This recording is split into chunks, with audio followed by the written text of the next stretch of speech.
just leaving the meat market. I got 10 pounds of lamb and 10 pounds of bison, and I also got about 4 pounds of ground beef because I also realized that I have to eat more food because I've been doing intermittent fasting a lot. I've been doing this for maybe 2 years now, and I realized now that I know that I have fibroids, I have to eat. So I had to get more meat. When the 4 weeks is over and I go back to like a more structured diet where I can start adding little things that I like avocado,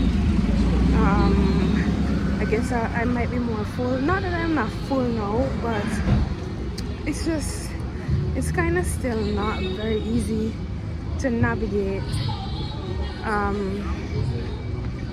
my food and get it, or my meat, and get it to a certain standard to my liking. So I'm working on that. When I do this carnivore diet, I realize I have to get more creative with my food. Yeah, so I'm gonna have to find more recipes for the meat that I have so that I can feel more full, because I don't feel like I'm full enough like with the meat that I have right now. So that's another thing for me to work on. It never ends. It's another beautiful day. I got up early this morning because I'm making my breakfast. I feel like the more I do this carnivore diet is the more I learn and the more I know how to do it. So comparing to week 1, I'm prepping better now, and I'm making sure I walk with enough food so that while I'm at work I never get hungry, because I realize on this fibroid journey I have to eat. So when I say I have to eat, the right foods. So I'm just making sure I have enough food. So this morning I'm doing some ground beef, but I'm not just mixing up the regular way. I kind of like make it into a round dough, so that it kind of have a different feel, different texture, different look. So I'm doing that, and I'm doing some lamb. So I'm working with 3 different bowls, some with ground beef and lamb, because in the lamb I found like different areas of the lamb, like I think that's like the liver, some little organ part. So I'm mixing that with the ground beef, and then maybe I can have that during the midday, and then lamb by itself. So I feel like I'm doing way better in terms of preparation, so I'm happy about that. And besides, I'll get to eat a proper breakfast this morning. I'll drink my bone broth because I tried to prepare myself earlier this morning so that I can get more done. And then as soon as I get home this afternoon, I'm gonna start prepping more meat. I'm gonna prep the bison so that I just never run out of meat. So I was just giving you an update. The isolation phase can sometimes take a while. Not that it takes a while, but sometimes you're in an isolation at this moment, and then another moment you're out, but then it's like you're always in there, if that makes sense. It's like once you've been in there, it's like you just love it there, because it's like once you know how to be by yourself. I feel like that, people say it's a powerful thing. It can be, but it's just that you're just really comfortable with your own self, with your own company, especially when you're in the figuring out stuff phase. Like you're trying to figure out your life, like you're trying to manifest your dream life.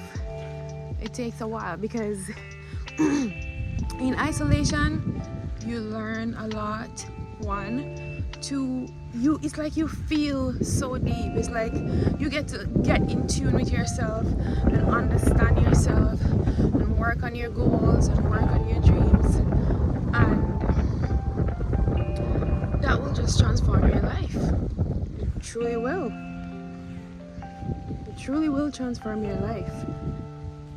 but I don't know if everyone is called to the isolation phase. It depends on what you're. Honestly, I don't know. But or I don't know if it's a case where everyone goes through their isolation phase, but it's up to them to make very much good use of their isolation phase. Well, some people will just get sad, even though like people that are actually pursued, they get sad. Everybody gets sad, but the point is the isolation phase. It just creates a different. It's on a different level. It's on a different level, especially when you're trying to create something.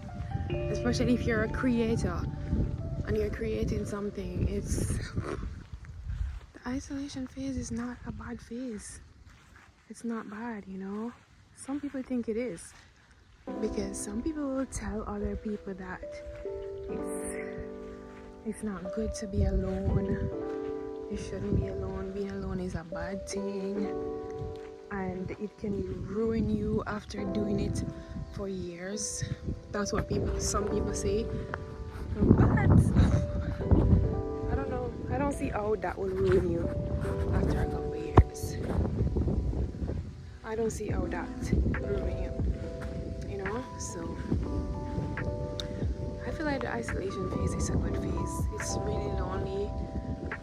Now I've been experiencing this for a while, where because I'm trying to better myself in every way possible, it's like it's hard to keep relationships. It's hard to maintain a good relationship with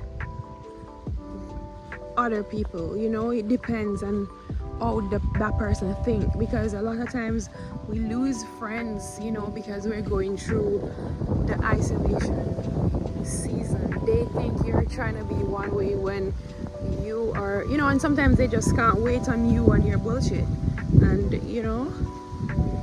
But this is definitely a journey necessary for one who is trying to get their ish together, you know. So that's what it is.